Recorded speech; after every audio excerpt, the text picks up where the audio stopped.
Assalamualaikum warahmatullahi wabarakatuh. Perkenalkan, nama saya Lira Firna dengan NIM 23022016 dari Fakultas Ilmu Pendidikan, Prodi Pendidikan Guru Pendidikan Anak Usia Dini. Baiklah, pada kesempatan kali ini saya akan menjelaskan materi tentang konsep dan gaya kepemimpinan pendidikan. Yang mana materi yang pertama yang akan saya jelaskan yaitu mengenai konsep dasar kepemimpinan pendidikan. Kepemimpinan pendidikan adalah proses di mana seorang pemimpin, dalam hal ini kepala sekolah, mempengaruhi dan mengarahkan staf, siswa, dan masyarakat untuk mencapai tujuan pendidikan yang telah ditetapkan. Kepemimpinan ini mencangkup kemampuan untuk memotivasi, menginspirasi, dan mengorganisir sumber daya yang ada untuk menciptakan lingkungan belajar yang efektif. Dalam konteks pendidikan, kepemimpinan ini tidak hanya sebatas pada pengelolaan administratif, tetapi juga mencangkup pengembangan karakter, nilai-nilai, dan budaya sekolah. Yang kedua yaitu fungsi. Fungsi kepemimpinan pendidikan dapat dibagi menjadi beberapa aspek penting. Yang pertama yaitu perencanaan. Kepala sekolah bertanggung jawab untuk menyusun rencana strategis yang mencangkup visi, misi, dan tujuan jangka pendek serta jangka panjang. Proses ini melibatkan analisis situasi, identifikasi kebutuhan, dan penetapan prioritas. Yang kedua yaitu pengorganisasian. Mengatur sumber daya manusia dan material untuk mendukung proses belajar mengajar. Nah, ini juga termasuk pembagian tugas, penempatan staf, dan pengelolaan anggaran. Kepala sekolah harus memastikan bahwa semua sumber daya digunakan secara efisien dan efektif. Dan yang ketiga yaitu pengarahan.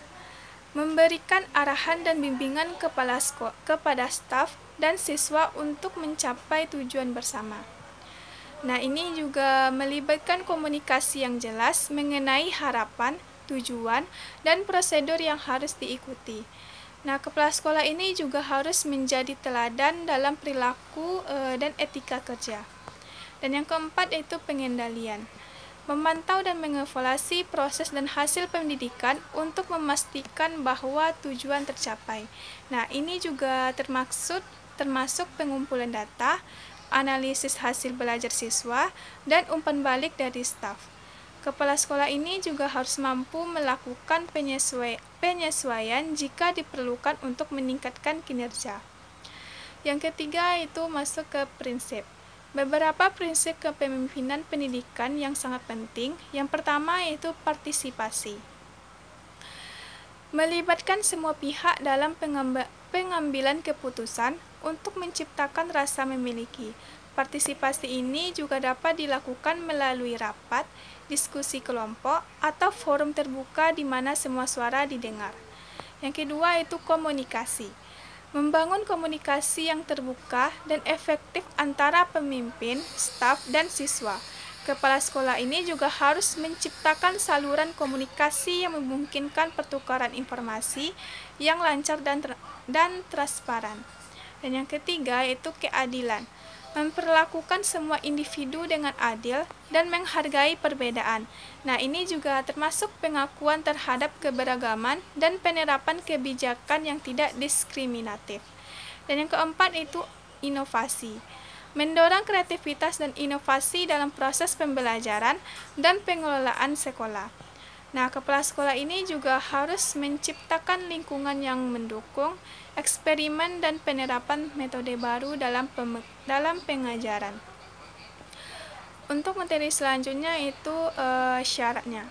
Yang pertama itu kekuasaan dan otoritas. Seorang pemimpin harus memiliki kekuasaan yang sah yang memberikan wewenang untuk memimpin dan mengambil keputusan. Nah, ini juga mencakup legalitas dan otoritas yang diakui oleh orang-orang yang dipimpin. Dan yang kedua yaitu kemampuan memengaruhi. Pemimpin ini juga harus memiliki kemampuan untuk memengaruhi dan meyakinkan orang lain agar mau mengikuti arahan dan tujuan yang ditetapkan. Nah, tanpa kemampuan ini, pemimpin akan kesulitan dalam mencapai tujuan organisasi. Dan yang ketiga itu kecakapan berpikir abstrak. Seorang pemimpin perlu memiliki kemampuan berpikir yang matang dan analitis untuk mengambil keputusan yang tepat dalam berbagai situasi. Nah, ini juga termasuk kemampuan untuk menganalisis masalah dan merumuskan solusi yang bermanfaat bagi organisasi. Dan yang keempat itu keseimbangan emosi. Stabilitas emosi sangat penting bagi seorang pemimpin. Nah, pemimpin yang emosional atau labil akan kesulitan dalam mengambil keputusan yang bijak dan dapat mempengaruhi suasana kerja di dalam organisasi. Nah, yang kelima yaitu prestasi dan kualifikasi. Pemimpin harus memiliki prestasi yang memadai dan kualifikasi yang relevan, termasuk pendidikan dan pengalaman yang mendukung kemampuan mereka dalam memimpin. Dan yang keenam yaitu sifat-sifat pribadi. Sifat-sifat seperti ketakwaan, kejujuran, dan ketegasan juga sangat penting. Pemimpin yang sangat baik harus memiliki integritas dan kemampuan untuk bertindak tegas dalam situasi yang memerlukan keputusan. Yang ketujuh yaitu pendekatan perilaku. Nah, gaya kepemimpinan dan perilaku dalam mengambil keputusan juga menjadi faktor yang sangat penting. Pemimpin juga harus mampu beradaptasi dengan situasi dan menunjukkan perilaku yang mendukung keberhasilan tim. Nah, untuk materi selanjutnya yaitu tentang gaya kepemimpinan kepala sekolah. Gaya kepemimpinan kepala sekolah dapat bervariasi tergantung pada situasi dan kebutuhan lembaga pendidikan. Berikut adalah beberapa gaya kepemimpinan yang umum diterapkan. Yang pertama yaitu gaya kepemimpinan otokratis. Karakteristiknya yaitu pemimpin harus membuat keputusan secara sepihak dan mengharapkan staf untuk mengikuti arahan tanpa banyak diskusi. Nah, dalam gaya ini, kepala sekolah memiliki kontrol penuh atas semua aspek operasional sekolah. Yang kedua yaitu kelebihan. Efisien dalam situasi darurat di mana keputusan cepat diperlukan. Misalnya, dalam keadaan krisis seperti bencana alam, keputusan yang cepat dan tegas sangat diperlukan. Yang ketiga yaitu kekurangan. Dapat menimbulkan ketidakpuasan di kalangan staf dan mengurangi motivasi. Staf mungkin merasa tidak dihargai dan kurang berkomitmen terhadap tujuan sekolah. Nah, untuk yang selanjutnya yaitu gaya kepemimpinan partisipatif.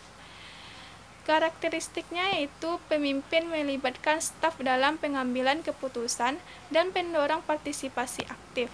Dalam gaya ini, kepala sekolah mengadakan pertemuan rutin untuk mendiskusikan isu-isu penting dan meminta masukan dari staf.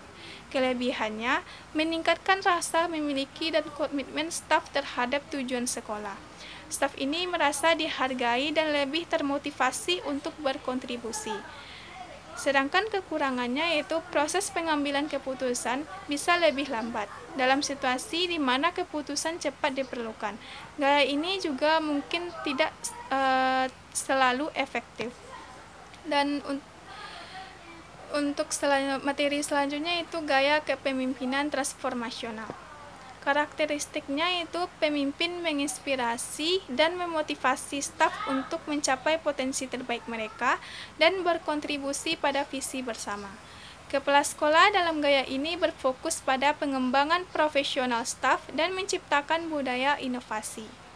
Kelebihannya, menciptakan lingkungan yang positif dan inovatif, serta meningkatkan kinerja. Staf merasa terinspirasi untuk melakukan yang terbaik dan berkontribusi pada kemajuan sekolah. Sedangkan kekurangannya yaitu memerlukan pemimpin yang memiliki visi yang jelas dan kemampuan komunikasi yang baik. Selanjutnya yaitu gaya kepemimpinan laissez-faire. Karakteristiknya yaitu pemimpin memberikan kebebasan kepada staf untuk mengambil keputusan dan bertindak secara mandiri. Sedangkan kelebihannya mendorong kreativitas dan inisiatif individu. Kekurangannya itu dapat menyebabkan kurangnya arah dan koordinasi jika tidak ada pengawasan yang memadai. Nah, di sini dari materi yang dapat saya jelaskan tadi, dapat saya simpulkan yaitu kepemimpinan pendidikan, khususnya kepala sekolah, memainkan peran yang sangat penting untuk menciptakan lingkungan belajar yang efektif. Nah, dengan memahami konsep dasar kepemimpinan, termasuk pengertian, fungsi, dan prinsipnya, serta berbagai gaya kepemimpinan yang dapat diterapkan, kepala sekolah dapat lebih efektif dalam mengelola lembaga pendidikan dan mencapai tujuan yang diinginkan. Nah, pemilihan gaya kepemimpinan yang tepat sangat bergantung pada konteks dan kebutuhan spesifik dari sekolah dan komunitasnya. Kepemimpinan yang baik tidak hanya berfokus pada pencapaian akademis, tetapi juga pada pengembangan karakter dan nilai-nilai siswa. Oleh karena itu, kepala sekolah harus mampu beradaptasi dengan berbagai situasi dan kebutuhan, serta terus mengembangkan keterampilan kepemimpinan mereka untuk menciptakan lingkungan pendidikan yang inklusif, inovatif, dan berorientasi pada hasil. Sekianlah materi yang dapat saya jelaskan. Assalamualaikum warahmatullahi wabarakatuh.